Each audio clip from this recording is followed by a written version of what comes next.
Matric आनजादाव सेथि मासियाव उथ्रिसार जानो हानाय लिसिं जय सरगियारिखौ गामिनि रायजो राजाफ्रा बरायदों।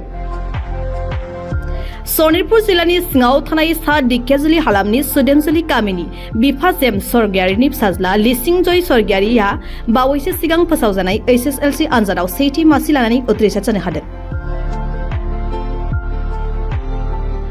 बेनिनो गोजोननायजों नखरनि गासै बाय बाहागि आरो हालामनि मेलेमजिबि रायजो राजा आरो गामिनि सुबुंफोरखौ लानानै जयै मान बावनाय आरो लिसिं जय सरगियारिखौ थुलुंगाखां बोसोन होनाय हाबाफारि खुंनाय जादों। बे हाबाफारियावनो गाहाय आलासि महरै बाहागो लादों दिकेजुलि डायमन्ड फरायसालिनि प्रिन्सिपाल रितुल बाग्लारि बिथाङा।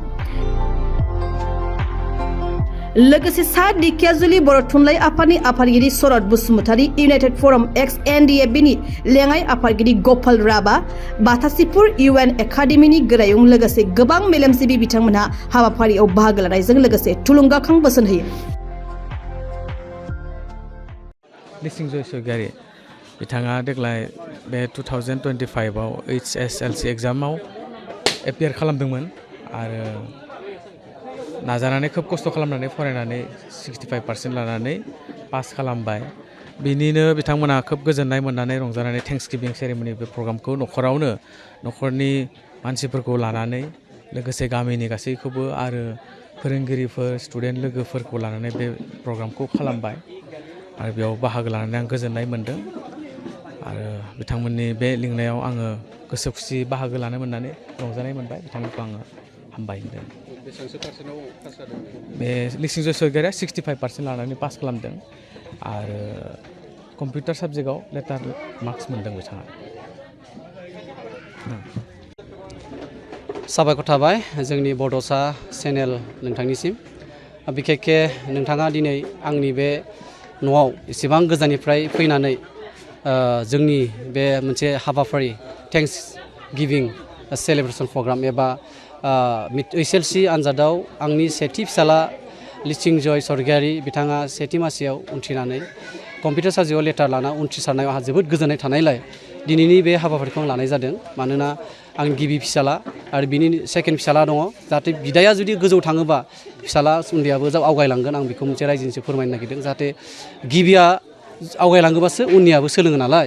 बिनि थाखाय आं दिनैनि बे रंजाथाइ फोरबोजों जोंनि बे आंनि हांख्रायनाय बायदि जि आलासिफोरा फैबाय आं जोबोद गोजोननाय मोनदों आरो आंनिल' नङा गुबुन गुबुन न'खरफोरा बेफोरबायदि लिङो आरो बेफोरबायदि लिंनायाव माखासे थुलुंगाखांनाय बाथ्राफोर जों मोननो हायो। सोलोंथाइनिल' नङा गुबुन गुबुन बिथिङाव सोलोंनो हादों होननानै आं फोरमायनो रायजो मोनसेयाव दिनै गोसो जादों आरो जिहेतु आंनि गथ'आ दिनै जथेस्थ' सोलोंबाय आरो गुबुननि न'खरनि गथ'फ्राबो बे आंनि प्रग्रामनि गेजेरजों निस्सय सोलोंनो हागोन। बेयाव फैनाय गथ'फोरखौ आङो बेखौ मिजिंथिदों आरो।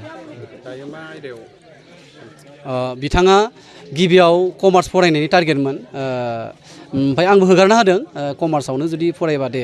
नाथायबा आं मोनसे बेखौ मेट्रिक पास जाखांनानै एसे टुरिस्टआव हगारहरबाय। एसे गियान सोलोंथों, एसे फ्रि जाथों। मानो होनबा बे न'निफ्रायनो ओंखारनो नागिरा, न' सिङावनो थाबाय थायो। एसे माने एटमसफियार जानायजों लोगोसे नलेज मोनथों होननानै जोंहा सासे जनायाव राजा बादल बर' होननाय दं। बियो CIT आव फरायनानै बिदिनो टेकनिकेल इन्जिनियार जानानै पान्जाबाव फरायनानै फैनाय। बिजों दोनहैबाय। बिजों दोननानै बिथांखौ एसे गाइड होबाय। बिथाङा माखासे आयदाफोरखौ होबाय। बिथाङा आं सान्दों माखासे बै गोरों गोरानिफ्राय माखासे नलेज मोननानै कमार्सखौ सोलायनानै साइन्स लाबाय। आं बेखौ फोथायदों आरो गोसो सिंजों लादों होननानै फोथायदों। जों खिन्थु फर्स खालामाखैमोन। जोंलाय बुंदोंमोन दा साइन्स लाबा जों गोजोनगौमोन होनना। होमब्लाबो नोंनि गोसो, नों जोबथारनायसिम मा डिसिसन लायला होननानै दा साइन्सखौ लानाय जाबाय। आं गोजोननाय मोनदों आरो फिसालाखौ आं फोथायदों गोसो होना फरायगोन। जाहाथे सिगांहाय जेरै फरायदोंमोन दायो खिन्थु बेनिख्रुइ बांसिन फरायनानै थांखिखौ जाफुंहोगोन आं मिजिंथिदों आरो आं एडमिसनबो खालामबाय बे खाथिनि रेजिडेन्स प्राइभेट कलेजाव। ANM GNM नार्सिं आरो पेरामेडिकेल कर्स लानो गोसो गुदुं सोलोंसाफोरनि थाखाय गोजोनथाव खौरां। अदालगुरियाव doctor BR Ambedkar allied health इन्स्टिट्यूटआ नोंथांमोननि थाखाय लानानै फैदों ANM GNM नार्सिं आरो गुबुन गुबुन मेडिकेल कर्सनि मोजां खाबु। 2025-26 सोलोंथाइ बोसोरनि थाखाय सोलोंसाफोरनि मुं थिसननाया दासान्दि सोलिगासिनो दं। अदालगुरि सहरनि ब्रह्मसेबा आश्रमनि साखाथियाव थानाय डक्टर बि.आर. आम्बेडकार एलाइड हेल्थ इन्स्टिट्यूटआव 2025-26 गोदान सोलोंथाइ बोसोरनि थाखाय गाहायै A&M आरो GNM जों लोगोसे गुबुन पेरामेडिकल कर्सफोरनि थाखाय मुं थिसननाया दासान्दि सोलिगासिनो दं। भारत सरकारजों गनायथि होजानाय बे सोलोंथाइ फसंथानाव A&M आरो GNM कर्सजों लोगोसे गुबुन पेरामेडिकल कर्सफोर फारियै BSS Diploma in Medical Laboratory Technology, BSS Diploma in Accident and Emergency Technology, BSS Diploma in General Healthcare Maternity Assistant, Emergency Patient Care Technician, BSS Diploma in Sanitary Health Inspector, BSS Diploma in ECG Technician, X-ray Technician, Nursing Assistant आरो फिजियोथेरापि कर्सनि सोलोंथाइ लानो हागोन। बे सोलोंथाइ फसंथानाव रोंगौथि गोनां फोरोंगिरिफोर आरो पेरामेडिकेलनि गासै गोनां जौगा थाखोनि आगजुफोरनि खाबुनि गेजेरजों फोरोंथाइ होनाय जायो। लोगोसे थानायनि थाखाय हस्टेलनि खाबुखौ बे फसंथानाव मोननो हागोन। अब्ला मानोथो गोबाव खालामखो? मेडिकेलाव साख्रि मावनो गोसो गुदुं लाइमोनफोरा A&M आरो GNM जों लोगोसे गुबुन पेरामेडिकल कर्सफोरनि सोलोंथाइ लानो थाखाय डक्टर बि.आर. आम्बेडकार एलाइड हेल्थ इन्स्टिट्यूटआव मुं थिसनफैदो। बांसिनै मिन्थिनो थाखाय स्क्रिनाव होनाय 9101299545 8473853693 एबा 6900226441 मबाइल नम्बराव फोनांजाब खालामनो हागोन।